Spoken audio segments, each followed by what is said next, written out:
안녕하세요. 당장 뜨고 장기적인 전망은 더 밝은 분야에서 일하거나 투자하고 싶으시죠? 바로 그런 여러분을 위해 준비했습니다.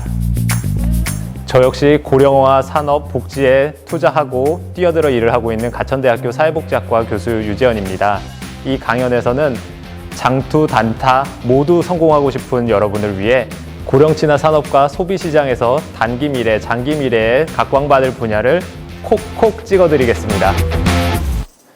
지난 첫 번째 강연에서는 한국의 고령화가 심화되고 있고 새로운 노년층이 출현하고 있다라고 이야기를 드렸습니다. 그리고 노인들의 경제생활 역량이 점점 향상되면서 노인들의 소비 시장들도 활성화가 되고 있는데요. 이번 두 번째 강연에서는 고령화에 따른 여러분들이 직접 투자하거나 아니면 일을 하시면 좋을 분야가 단기적으로, 장기적으로 어느 분야가 좋은지에 대한 콕콕 집어드리는 강연이 되겠습니다. 첫 번째 여러분한테 소개시켜드리고 싶은 분야는 디지털 분야입니다. 코로나19를 거치면서 노인분들의 디지털 역량들이 매우 활성화가 되고 있습니다.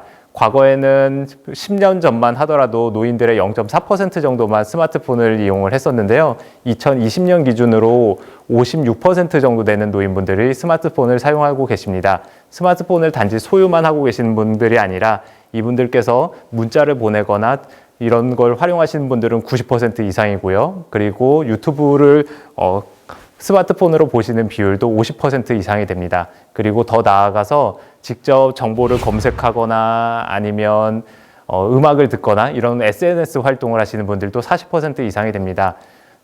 심지어 연세가 더 많아서 70대 중후반 이상이 돼서 노인복지관을 이용하시는 노인분들께서도 그 안에서 줌을 활용하시거나 유튜브 생중계를 보시거나 이런 프로그램들을 활용하고 계십니다. 이처럼 코로나19를 거치면서 노인분들의 정보화 역량들이 매우 활성화가 되면서 이분들이 하시는 여가 활동, 문화 활동, 그리고 소비 활동에서의 디지털 시장들이 커지고 있습니다. 그래서 여러분들께서 투자하시면 좋을 분야는 앞으로 노인분들을 대상으로 한 디지털 플랫폼을 구축하고 그리고 서비스를 제공하고 평생교육을 하고 디지털 프로그램이나 제품이나 서비스를 제공하는 이런 것들이 여러분들이 주목하셔야 될 분야라고 할 수 있습니다.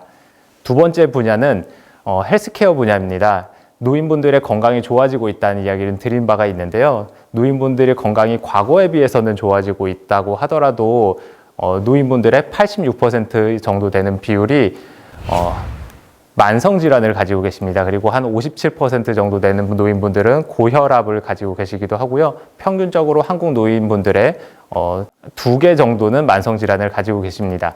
그렇다는 얘기는 이분들을 대상으로 하는 헬스케어 시장이 점점 커질 수밖에 없다는 이야기이기도 한데요. 노인분들이 평소에 평균적으로 노년기에 접어든 이후에도 15년에서 20년 정도는 다른 사람에게 의지하면서 돌봄을 제공받으면서 살아가시게 됩니다.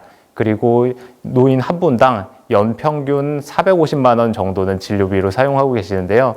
그로 인해서 가족이나 아니면 국가의 부담은 점점 커지기도 하는데 이 말은 곧 반대로 그만큼 헬스케어 시장이 전망이 밝고 커진다는 의미이기도 합니다. 그래서 여러분들께서는 아마 이 정도 이야기는 다 예측하고 뻔한 얘기라고 생각하실 수도 있는데 더 나아가서 제가 여러분한테 소개시켜 드리고 싶은 이야기는 헬스케어 시장이 디지털과 결합이 된다는 그런 점입니다. 앞에서도 노인분들께서 여가 문화 활동이나 아니면 다른 사람을 만나는데 디지털 수단을 하고 있다고 이야기를 드린 바가 있는데요. 헬스케어에서도 디지털과 결합된 시장들이 점점 커지고 있습니다. 몇 가지 예를 소개해 드리도록 하겠습니다. 첫 번째로 치매안심센터라고 있는데요. 치매안심센터에서는 인지 기능이 좋지 않아서 인지 훈련을 하거나 아니면 치매를 진단받고 나서 서비스를 받으시는 분들을 이용하는 곳인데도 불구하고 그 안에는 AI 체험관이라든지 AR, VR을 활용한 프로그램실들이 요즘엔 모두 다 마련이 되어 있습니다. 그래서 이곳을 이용하시는 노인분들께서 그 안에서 AR이나 VR을 이용한 서비스를 받으시기도 하고요. 그리고 집에서도 효돌이랑 효순이라는 귀엽게 생긴 인형이 있습니다. 그래서 그 인형을 가지고 인형을 쓰다듬어 주면 인형이 대답도 해주기도 하고요. 어르신분들이 언제 약을 챙겨 드시면 좋을지 복약 시간을 알림 기능으로 알려주기도 합니다.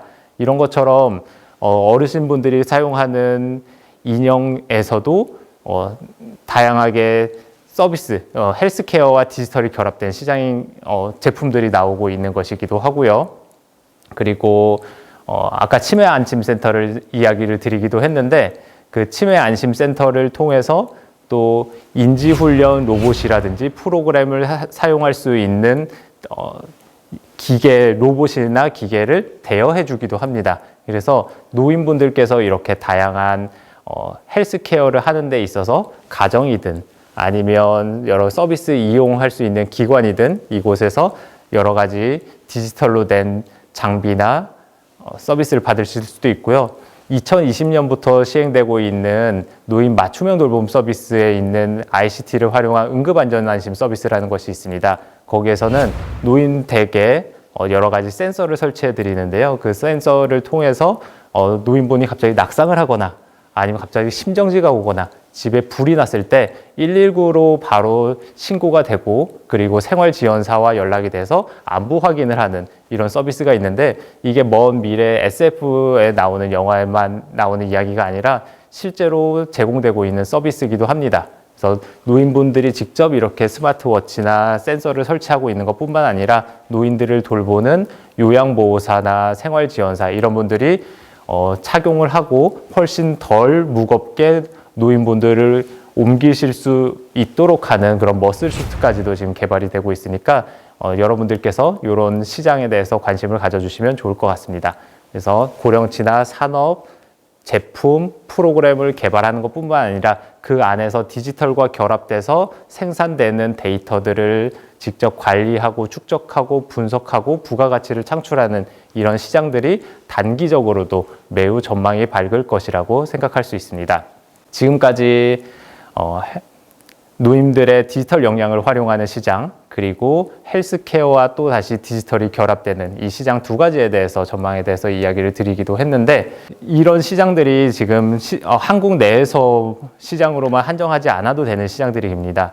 코로나19를 거치면서 진단키트들이 세계 다양한 곳으로 수출되고 있는 것을 여러분들도 잘 알고 계실 텐데요. 고령치나 산업 그리고 고령자들은 한국에만 계시는 것이 아닙니다. 당장 일본에만 하더라도 한국 인구보다 더 많은 고령자가 있기도 하고요. 중국에는 수억 명의 노인분들이 있습니다. 그리고 전 세계적으로 노인 수는 10억 명 이상이 되고요.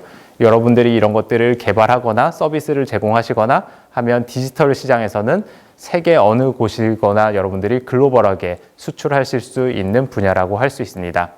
한국에서는 아직은 노년기에 접어들진 않았지만 지금 50대에서 60대 초반인 신중년 분들이 계십니다. 우리가 흔히 586 세대라고 부르기도 하는데요.